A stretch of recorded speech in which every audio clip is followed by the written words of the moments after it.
Всем привет! Мы продолжаем серию наших видеоинтервью. И сегодня мы находимся в городе Гагра.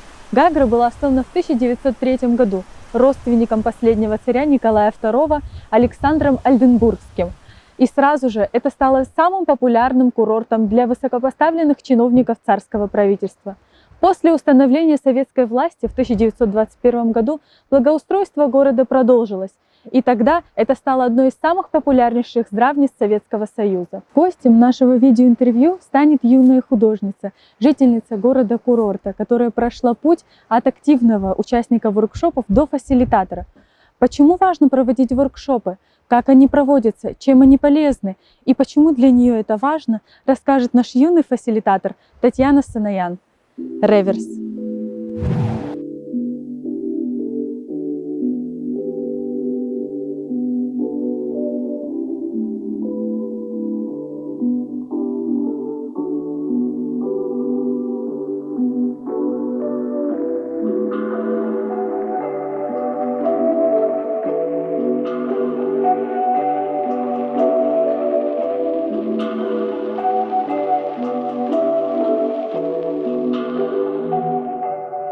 Вот лично для тебя, ты вот когда первый раз пришла на воркшоп, почему тебя это зацепило? Почему ты захотела приходить снова и снова? Именно для меня это была эмоциональная составляющая, потому что я тогда была студенткой, и я никогда не прочла бы того, что мы обсуждали на воркшопе. Это истории реальных людей, и в книге такого не напишешь. Когда вот молодые и взрослые собираются на интервью при прослушивании, бывает такое, что молодые, например, сковываются, и как вы с этим работаете? Но если это школьники и взрослые, то, естественно, да, они сковываются, потому что я думаю, что это в какой-то степени какое-то уважение, которое проявляют дети к взрослым. То есть они не лезут вперед, они остаются при своем мнении, они сдержаны. Естественно, мы стараемся их вывести из этого состояния, дабы они поняли, что здесь идет диалог на равных. Вот. А так, через рефлексию, через какие-то маленькие упражнения, которые помогут сблизить все поколения. Но, естественно, взрослые, они все равно говорят о том, что дорогу молодым, а в то же время молодые уступают взрослым. Расскажи подробнее, как вы работаете в группе над интервью? Абсолютно по-разному. Мы обсуждаем его, каждый выражает свою точку зрения, при этом не ущемляя главного героя, то есть самого человека, который дал интервью, потому что его мнение очень важно для нас. Естественно, сколько людей, столько и мнений, но ущемлять при этом главного героя не стоит, потому что он дал нам небольшой трамплин для обсуждения, это достойно уважения. Сейчас уже ты фасилитируешь, также у нас проходят грузино-абхазские встречи онлайн. Вот расскажи о твоей первой встрече, твои переживания и оправдались ли они? Ну, я очень переживала, потому что это очень большой шаг в никуда, возможно, тогда я думала. Но эти встречи, они все-таки важны, потому что у каждой стороны есть своя позиция, есть своя точка зрения. В любом конфликте есть своя точка зрения и своя позиция. И такие диалоги, они важны для того, чтобы добиться правды и решить многолетний конфликт. Помнишь, я тебе говорила о вот этом скептицизме, который чувствуют люди, которые прослушивают грузинские интервью. Естественно, такой же скептицизм испытывают и те люди, и я. И когда ты пережил такое горе, когда ты пережил такую боль, ты не можешь просто так взять и поверить всему, что говорят, и всему, что делают. Нужно работать над отношениями для того, чтобы идти в мирное будущее. Вот расскажи, ты говоришь о страхах, говоришь о скептицизме, да? Вот я хотела бы узнать, это возможно ли над этим работать и возможно ли это может не исправить или скорректировать? Вот ты как фасилитатор, как это видишь? Если говорить вот об обеих странах в нашем процессе. Скептицизм, он есть с обеих сторон, и его не так просто сейчас убрать, потому что это боль, которую пережили все, и от которой не уйти просто так. Над этим нужно очень работать много. Возможно, об этом нужно много говорить. И я думаю, наш процесс, он как раз-таки на это и настроен, на то, чтобы люди говорили о той боли. И через диалог мы сможем понять друг друга. Как работать со страхами? Вот ты как фасилитатор, когда участник приходит к тебе, он боится прослушивать, да, интервью. Как уберечь его от этих страхов или работать с этими страхами? Дело даже не в страхе, дело в ответственности, которую, по мнению наших участников, мы возлагаем на них. Нет, это не так.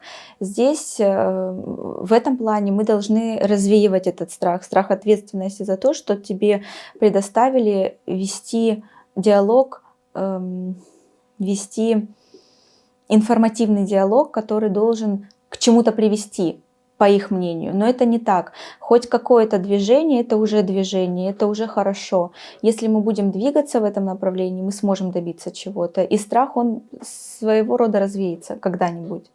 А вот можно узнать у тебя о твоей трансформации? Вот ты, так можно сказать, начинала с нуля, то есть с участника до фасилитатора. Сейчас ты участвуешь в грузино-абхазских встречах, то есть тобой пройден такой вот тяжелый путь. Вот какими навыками ты можешь, вот, так сказать, перед нами погордиться, рассказать нам, какие ты приобрела навыки? Я всегда говорю, что за моей спиной не такой большой опыт, как у моих коллег.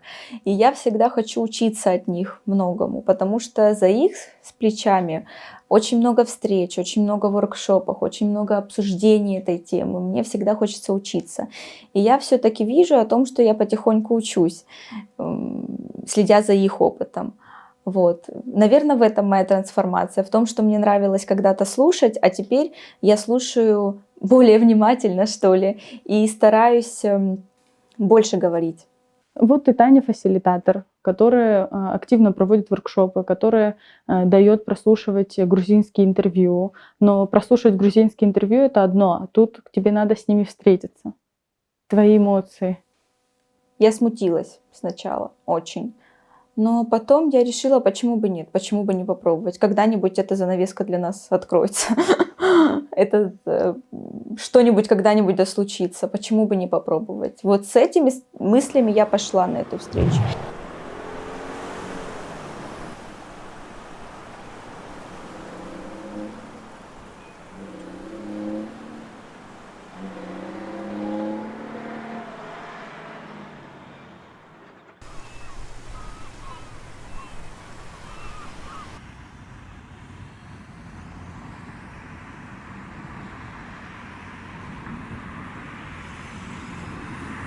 Расскажи, пожалуйста, как ты стала активной участницей наших воркшопов?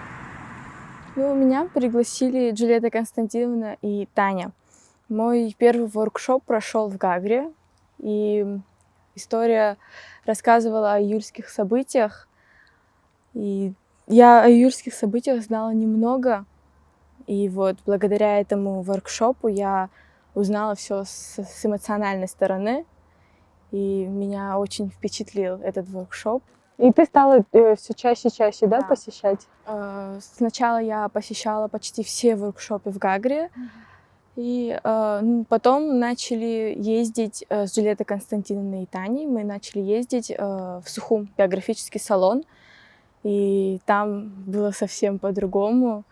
Вот вся эта атмосфера, эти люди, было очень приятно там находиться и слушать эти истории, которые в то же время так радовали сердце, в другое время разрывали душу. Были и слезы, и смех. А что для тебя значит вообще эти воркшопы? Для чего нужно их прослушивать? Для чего нужно их проводить? Ну, мне кажется, что воркшопы, в частности, нужны для молодежи, чтобы они имели представление о войне глазами очевидцев. Все истории, которые переживали люди, каждый свою историю. Что дает для тебя понимание того, что вот есть эмоциональная история? Война всегда была мне интересна. Знать о войне все с разных сторон, в частности от людей, мне всегда было интересно, так как практически никто из моих близких не любил говорить о войне. И вот биографический салон, эти воркшопы, большая возможность узнать больше с другой стороны, так сказать. После того, как я стала ходить на воркшопы, я стала смотреть на конфликт с разных сторон, и это открыло новое видение для меня.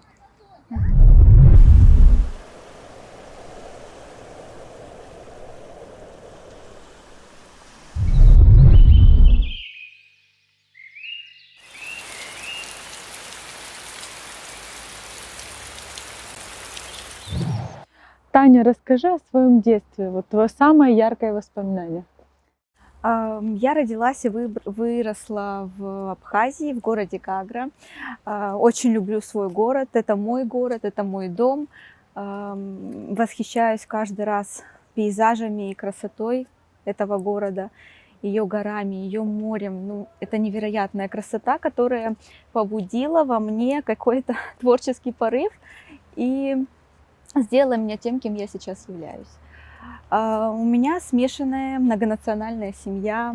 Я горжусь тем, что в моей семье уже третье поколение педагогов. Моя бабушка очень часто работала в этой сфере.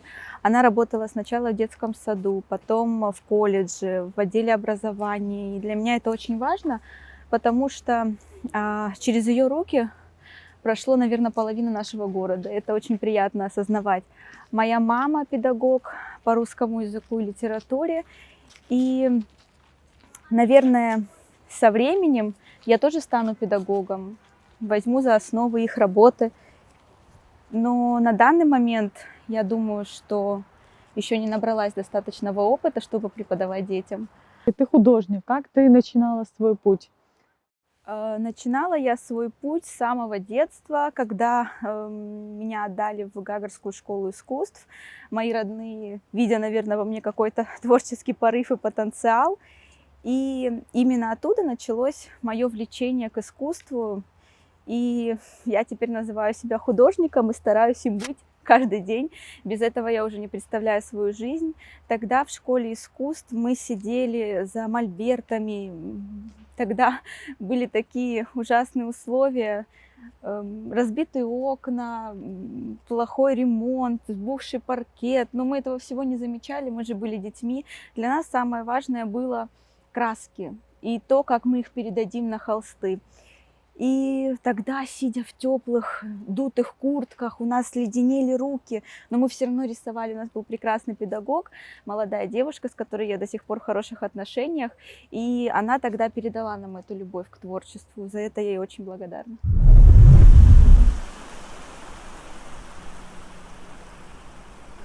Таня, у нас есть традиционная рубрика, которая называется «Блиц-опрос». Сейчас тебе нужно будет продолжить просто фразу. Я буду говорить начало, а тебе нужно будет придумать конец. Ты готова? Готова. Осень — это время. Моего сердца. Быть фасилитатором для меня — это. Слушать. Я рисую, потому что. Потому что я без этого не могу. Самое страшное в жизни для меня — это. Потерять своих родных. Любимая фраза моей мамы. Сделай это. Никогда не поздно.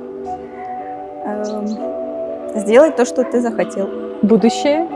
Будущее за молодежью. Спасибо большое, Таня. Спасибо тебе.